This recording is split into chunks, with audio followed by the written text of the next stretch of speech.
いや何にせよ空様夏希様ともどもご無事なのは何よりっす。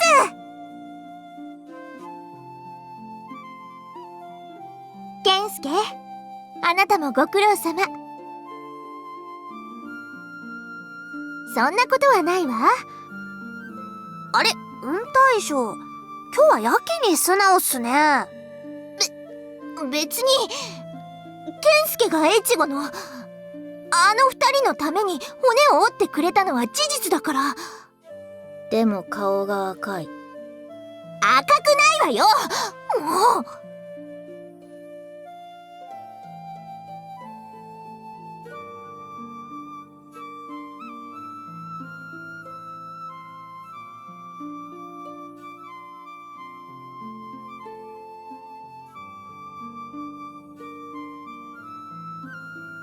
それにしてもまさか鬼が現れるとは思わなかったわね。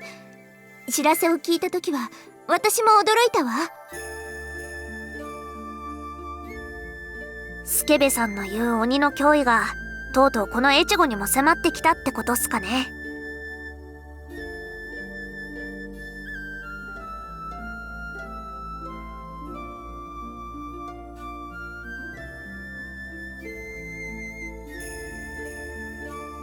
鬼のおかげ。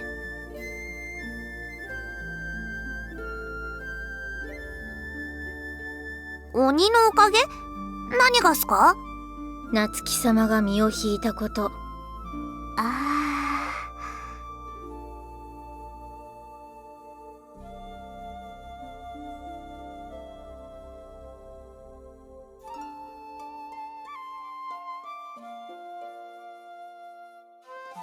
鬼もたまにはいいことをするっすね。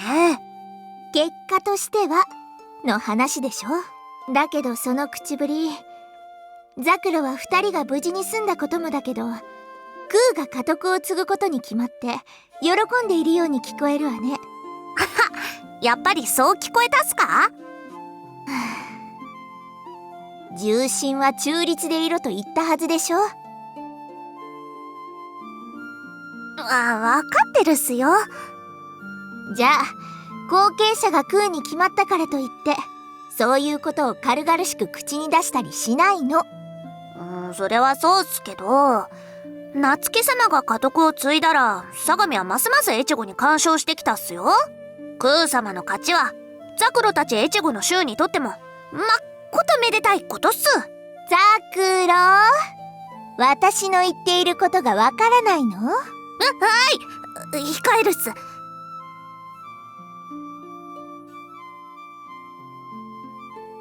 夏希は私の娘よ。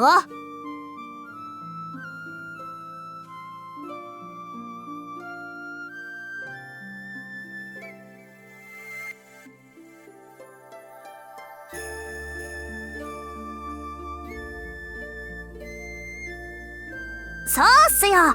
クー様なら何のしがらみもない新しい越後を作っていけると思うっす。それもよしあし。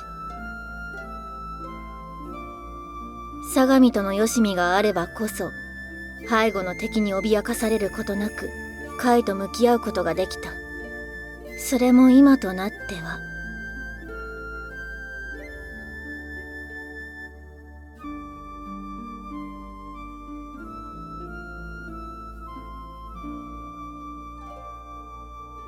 確かにこれで越後は信濃、上野の両方面にも敵を抱えてしまったわね。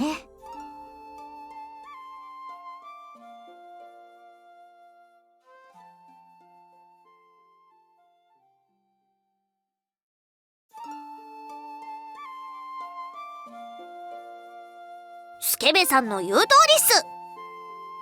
乱世に筋なんてないとは言えない。どうっすかね。夏希様もはっきりと後継者の立場はクー様に譲るとおっしゃったっすから、それがまた北条に担がれて挙兵なんてザクロはないと思うっすけどね。夏希はね。でも北条はくせ者よ。これから先もどんな計りごとを仕掛けてくるかわからないわ。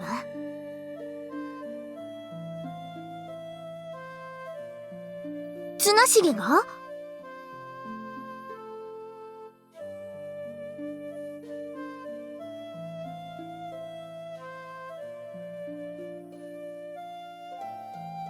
相模本国がどう出るか。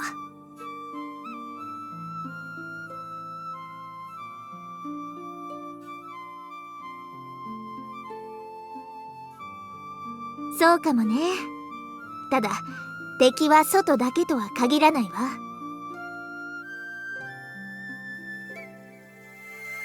空様は地盤が弱い。今回の乱でも多くの地侍が夏木様のもとに走った。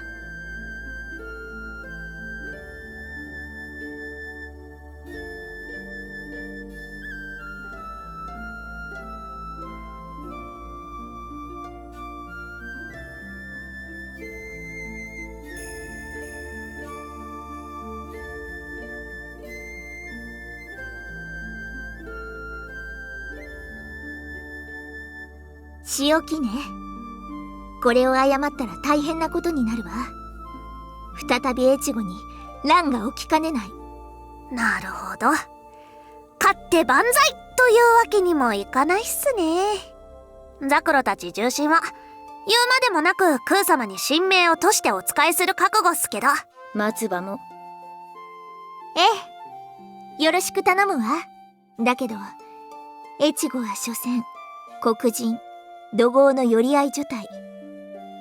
戦の後清濁合わせ飲んで彼らをまとめていく器量が果たしてあの子にあるかどうか。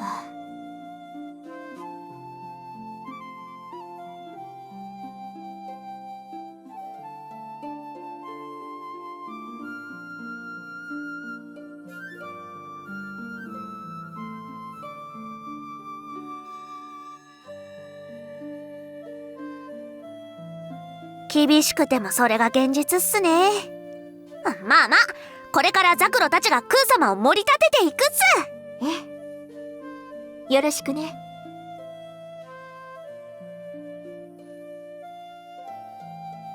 この越後は国主の持ち物でもなければ武士たちのものでもないわ。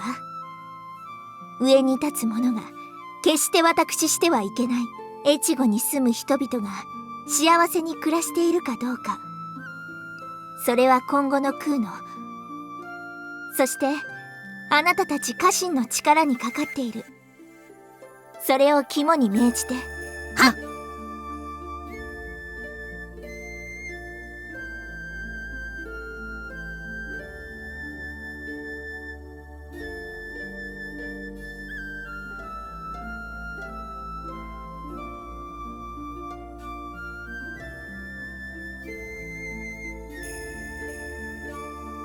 鬼との戦？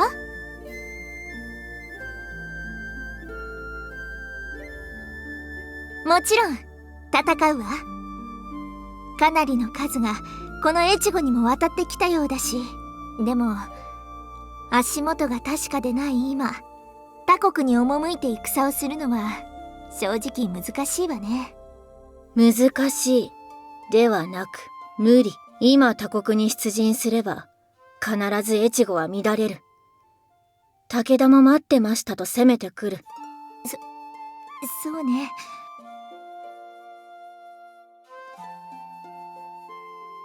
健介、そういうことだから。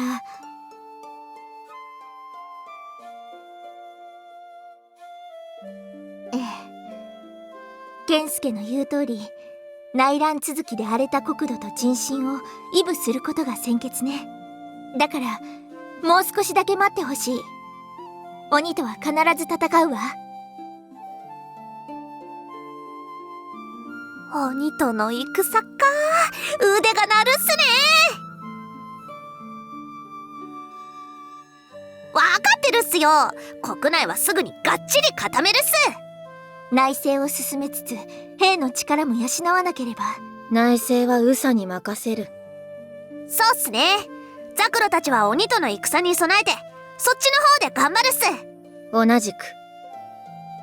も二人ともなんだかんだ言って早く戦がしたいだけなんじゃないの？面倒事は全部宇佐美に押し付けるんだから。そんなことはないっすよ。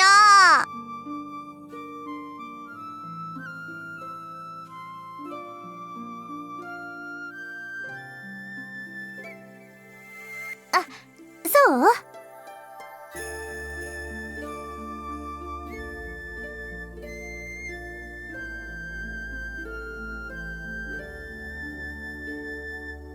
ええ、私の娘だもの。もちろんっす。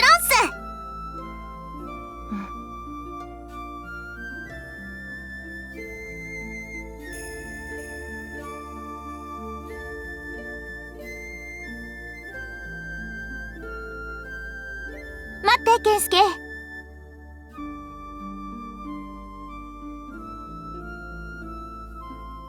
お疲れ様。